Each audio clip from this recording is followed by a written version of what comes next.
Vous rappelez un petit peu l'historique. C'était au mois de mai, je crois, que j'ai été invité avec d'autres collègues de l'université à donner une série de conférences devant un auditoire d'enseignants, parmi lesquels il y avait Thomas. Et à ce moment-là, Thomas m'a proposé de venir parler devant vous, non pas pour refaire exactement la même conférence, mais pour parler du sujet sur lequel je travaille en recherche. Donc maître de conférence, ça signifie enseignant-chercheur à l'université. J'ai une mission d'enseignement et une mission de recherche dans un laboratoire.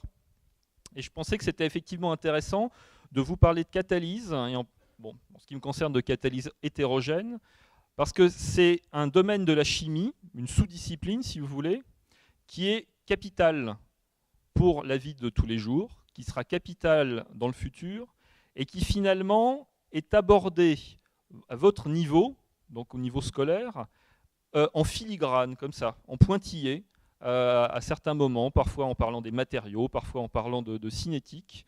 Et ça peut être, je pense, quelque chose d'assez intéressant pour que vous voyez un peu comment on réfléchit en catalyse hétérogène et surtout à quoi ça sert. Alors, vous voyez que j'ai intitulé cette conférence « Une affaire de surface au pluriel ». On le verra un peu plus tard pourquoi on travaille en surface en catalyse hétérogène.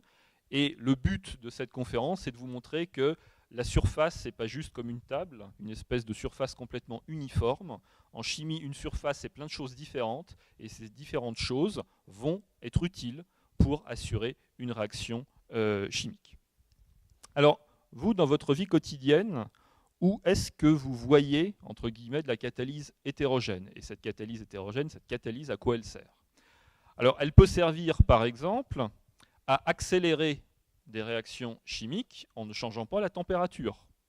À l'intérieur d'un four, vous avez des graisses qui se déposent, et dans ce qu'on appelle les fours à catalyse, sur les céramiques qui constituent les parois de ces fours, eh bien, vous avez des réactions de catalyse qui catalysées, c'est-à-dire que la décomposition de ces graisses est accélérée sans avoir besoin de monter à de très hautes températures, ce qu'il faudrait faire si jamais vous n'aviez pas de catalyseur. La catalyse, inversement, ça peut servir à abaisser la température d'une réaction sans abaisser la vitesse. Par exemple, vous savez ce qu'il y a sous une voiture. Si vous avez regardé ce qu'il y a dans une voiture, vous savez que juste avant le pot d'échappement, il y a une espèce d'habitacle métallique, on le reverra tout à l'heure. À l'intérieur de cet habitacle, il y a le catalyseur. Les gaz d'échappement passent sur ce catalyseur. Et le but du catalyseur, c'est d'arriver à décomposer les polluants qu'il y a dans les gaz d'échappement sans monter à des températures très élevées. Donc arriver sans perte de vitesse à décomposer ces polluants à une température, celle des gaz d'échappement. À l'intérieur, dans la voiture, ce que vous mettez, c'est de l'essence. Cette essence, elle est dérivée du pétrole, mais ce n'est pas directement du pétrole. Le pétrole, c'est un mélange infâme de différents hydrocarbures et de différentes impuretés.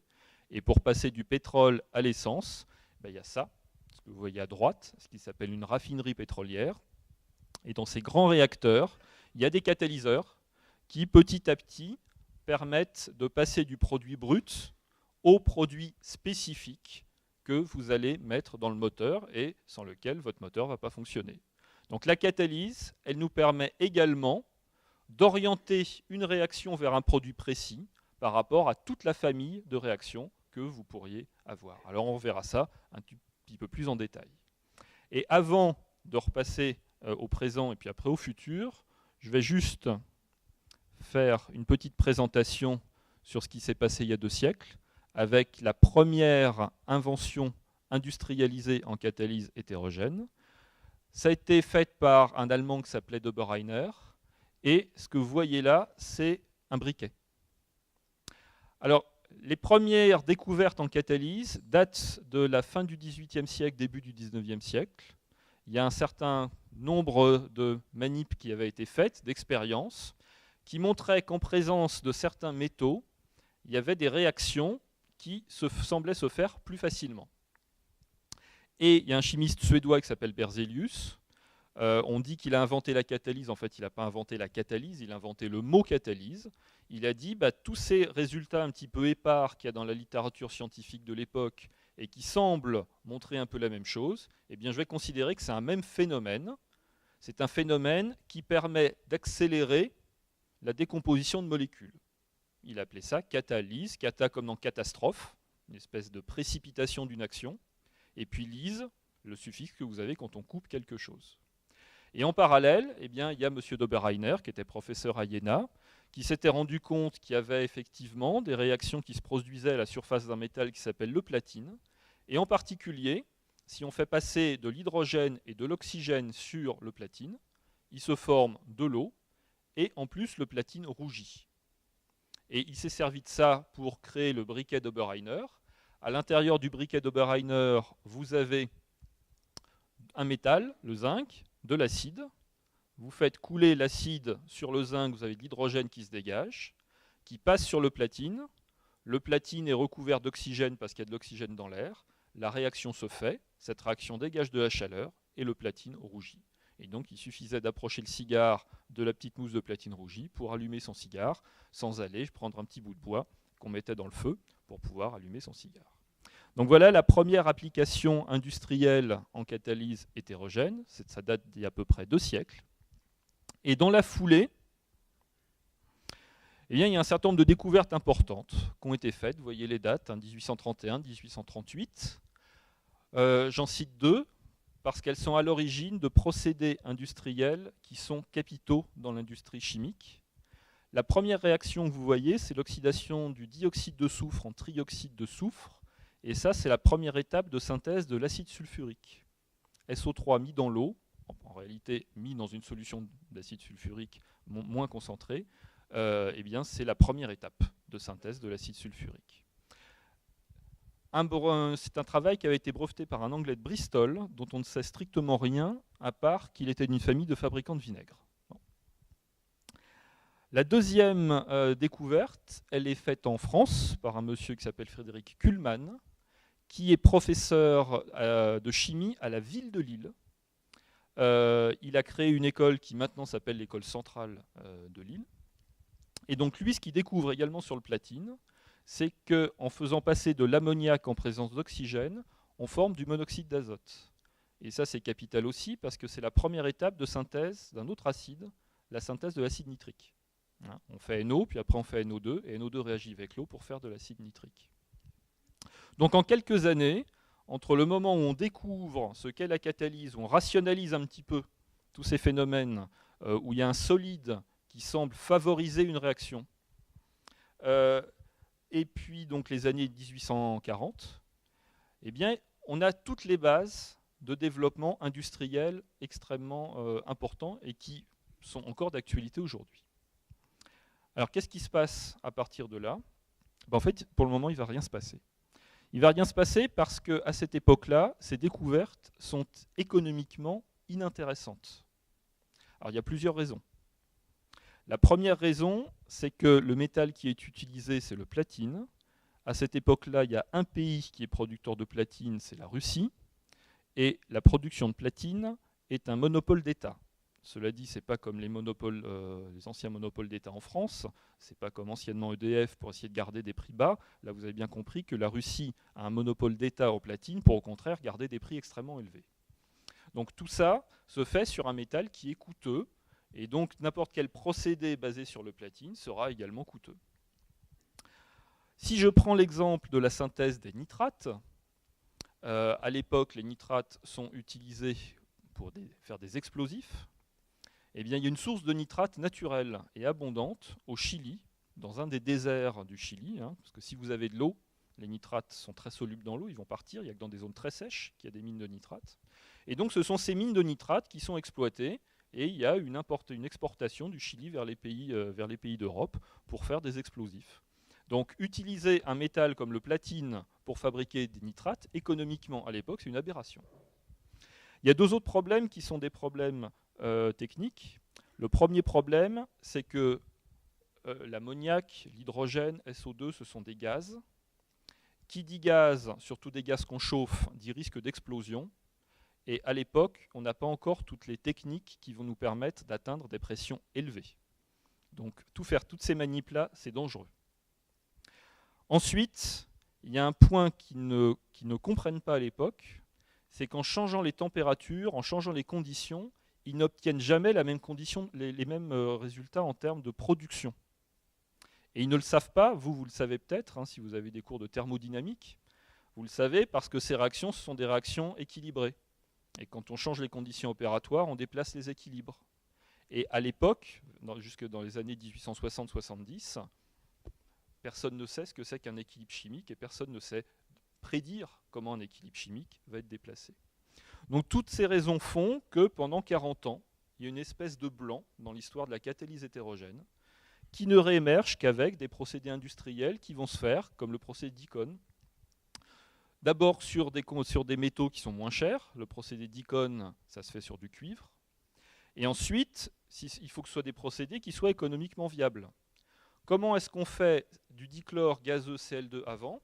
On prend une solution d'acide chlorhydrique et dessus, on met du permanganate, qui est un oxydant et qui va oxyder les ions Cl- en Cl2. Bon. Là, l'avantage, c'est que sur le cuivre, on arrive à oxyder HCl en Cl2 avec de l'oxygène. Donc, c'est moins coûteux qu'en utilisant une quantité stoichiométrique de permanganate. Et l'histoire de la catalyse, elle est liée à l'histoire de l'économie jusqu'à aujourd'hui.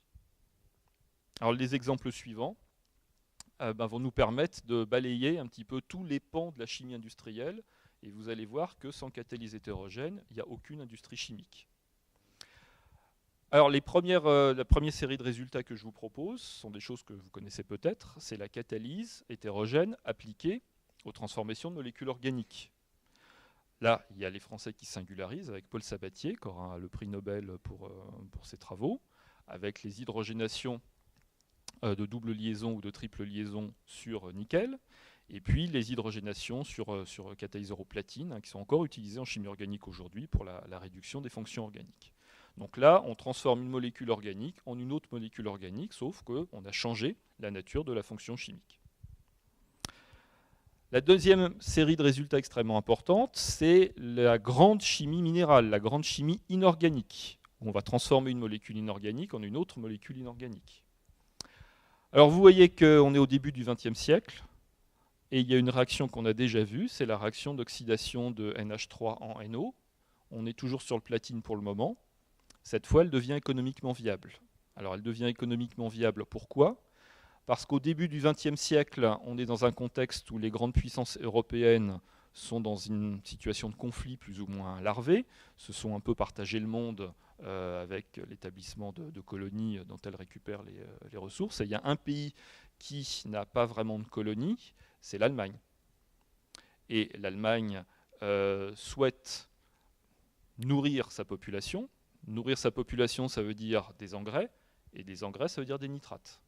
Et souhaite également avoir des munitions, au cas où il y a une guerre. Qui dit munitions dit explosif, et qui dit explosif des nitrates.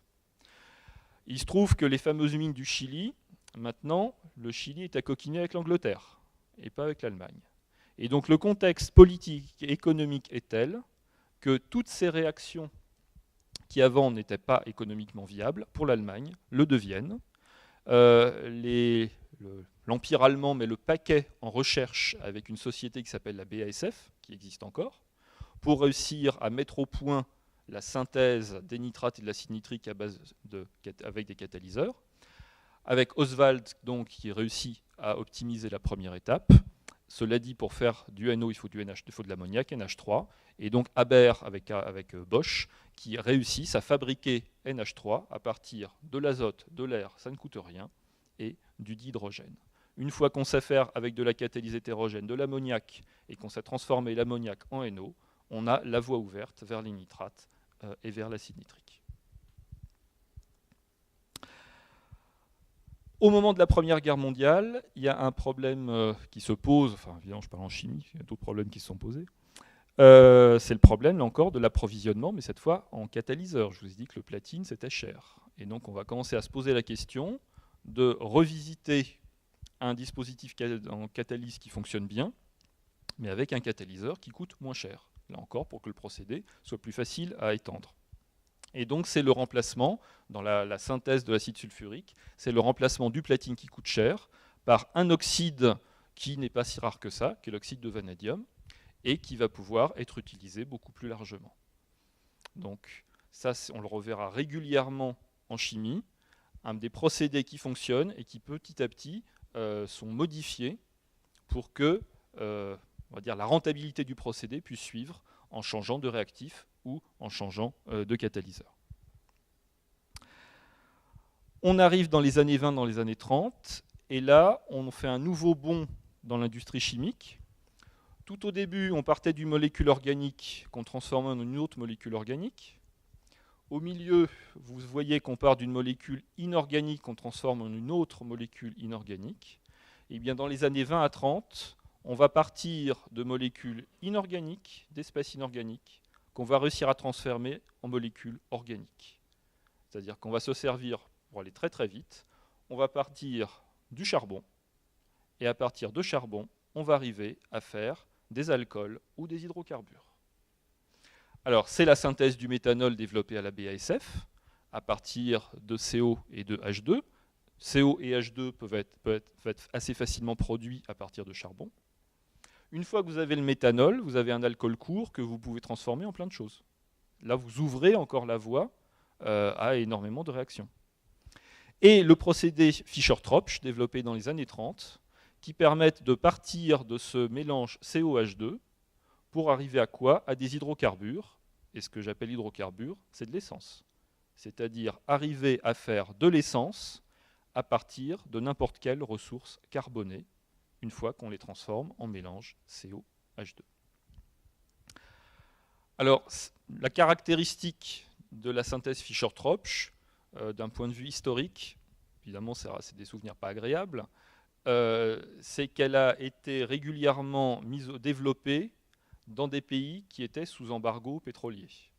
Puisque si on n'a pas de pétrole, on n'arrive pas à faire de l'essence. Par contre, avec du gaz ou avec du charbon, on arrive à faire de l'essence de cette façon-là. Nous sommes maintenant dans les années 30 et on peut dire jusque dans les années 40. Et là, il y a une grande découverte qui est faite au Moyen-Orient. C'est qu'il y a des gisements pétroliers qui sont absolument énormes. Et donc, on n'a plus besoin, au moins temporairement, de se préoccuper de l'utilisation du charbon ou du pétrole, ou du gaz, pardon. On peut directement aller piocher dans les ressources pétrolières, mais ce pétrole, il faut le transformer pour que ça devienne de l'essence utilisable dans un moteur. Et donc, on arrive avec l'application de la catalyse hétérogène en raffinage pétrolier pour prendre des grandes molécules, les couper en petits morceaux, et prendre des molécules avec lesquelles on ne peut pas faire fonctionner un moteur, et les transformer chimiquement pour qu'elles deviennent ce que vous mettez dans votre voiture, c'est-à-dire de l'essence. Alors actuellement, quelques chiffres histoire de voir un peu quelle est l'importance de la catalyse hétérogène dans l'industrie chimique. Vous avez ici les 3 plus grands procédés de l'industrie chimique qui mettent en jeu des catalyseurs hétérogènes. Alors, on les a vus, la synthèse de l'ammoniac, la formation d'éthylène et de propylène à partir de l'essence, sachant que l'éthylène et le propylène, ça peut être utilisé pour faire plein de choses, et en particulier des plastiques, du polyéthylène ou du polypropylène, et la synthèse du méthanol. Alors, les quantités d'énergie que je vous montre ici, elles sont dans une unité un petit peu particulière, en fait, avant d'assister à cette conférence, je ne sais pas ce que c'était, donc je vais donner l'équivalent. Elles sont en hexajoules par an. Alors, hexajoule, c'est 10 puissance 18 joules, ce qui, à vous et à moi, je pense, ne dit strictement rien. Donc, pour avoir un ordre de grandeur, la consommation annuelle d'énergie aux États-Unis, c'est 94 hexajoules, on va dire 100 hexajoules. Bon. Ça vous donne une base de comparaison. C'est ce que consomment tous les Américains en un an. Ces 3 procédés-là, actuellement, je parle évidemment uniquement de l'industrie chimique, consomment 62% de l'énergie de toute l'industrie chimique et produisent 73% de gaz à effet de serre, là encore, par rapport à l'industrie chimique. Alors ça vous donne une idée du tonnage et de l'importance de ces procédés, et donc de l'importance de la catalyse hétérogène. Sans catalyse hétérogène, vous n'avez évidemment pas tout ça. Cela étant, ça veut dire des procédés qui restent extrêmement énergivores, et des procédés qui posent problème en termes de relargage du dioxyde de carbone, et donc, on va dire en termes, pour aller vite, de réchauffement climatique. Ça, je vous ai parlé du passé, ça c'est le présent. Et la catalyse hétérogène, elle va nous servir aussi pour le futur. Je vous l'ai dit, hein, c'est récurrent. L'idée, c'est de toujours améliorer le catalyseur ou améliorer le procédé pour que ça fonctionne mieux qu'avant ou que ça fonctionne avec des réactifs ou avec des métaux qui coûtent moins cher, donc qui sont plus efficaces. Premier exemple. On a effectivement quelques doutes sur les ressources pétrolières pour le futur. Il y en a encore pour quelques dizaines d'années, ça c'est sûr. Mais il y a d'autres ressources qui sont extrêmement abondantes. Il y a le charbon qui est très abondant et il y a le gaz naturel, avec des pays producteurs de gaz que vous trouvez, vous avez la Russie, vous avez le Moyen-Orient, puis il y en a un petit peu en Europe. Donc le jour où on a le pétrole qui devient très très très cher, parce qu'il y en a moins, parce que celui qu'on extrait est plein de cochonneries, parce que le procédé de raffinage va être plus complexe, eh bien on peut se rabattre sur d'autres ressources carbonées. On peut se rabattre sur le gaz, on peut se rabattre sur le charbon. Fabriquer ce mélange COH2 qui sert à faire plein de choses. Alors par exemple avec le méthane, il y a une réaction qui s'appelle la réaction de reformage autotherme. Vous faites réagir du méthane avec de l'oxygène et de l'eau dans les bonnes proportions. Vous arrivez à ce mélange COH2. Ça s'appelle syngas ou gaz de synthèse. Et une fois que vous avez ça, eh bien vous mettez en œuvre le procédé dont je vous parlais il y a quelques minutes, le procédé Fischer-Tropsch. Ce procédé qui était utilisé dans des pays comme l'Allemagne nazie ou l'Afrique du Sud de l'apartheid, les pays sous embargo pétrolier ou qui n'avaient pas accès au pétrole. Eh bien, il y a énormément de recherches qui ont été faites, il y a énormément de recherches en cours actuellement. Et en améliorant encore la réaction Fischer-Tropsch, eh bien, ça veut dire qu'en partant de n'importe quelle ressource carbonée, on arrivera encore à faire des hydrocarbures. Alors un grand exemple en termes de surface. Une usine qui a été montée par Sasol au Qatar. Alors Sasol, c'est la grande compagnie Fischer-Tropsch de l'Afrique du Sud. Vous voyez la taille un petit peu de l'engin. Vous voyez les réacteurs ATR, donc c'est ceux qui fabriquent le gaz de synthèse. Et puis vous avez les réacteurs FT, Fischer-Tropsch, c'est là où vous avez les hydrocarbures qui sont fabriqués. Et Shell, de l'autre côté, a également au Qatar un projet. Je vous donne juste quelques chiffres caractéristiques pour que vous voyez que ça ne tient pas dans la pièce. Le site proprement dit fait 1,5 km sur 1,6 km de long, produit pour le moment 140 000 barils d'hydrocarbures par jour, et à l'intérieur du site, il y a 24 réacteurs de synthèse Fischer-Tropsch. Alors pourquoi est-ce que ces deux sites ont été construits au Qatar ? Parce que le Qatar est sur une nappe de gaz naturel relativement importante. Il se trouve que cette nappe est partagée avec un pays qui est en face, qui s'appelle l'Iran, qui actuellement est plus ou moins sous embargo.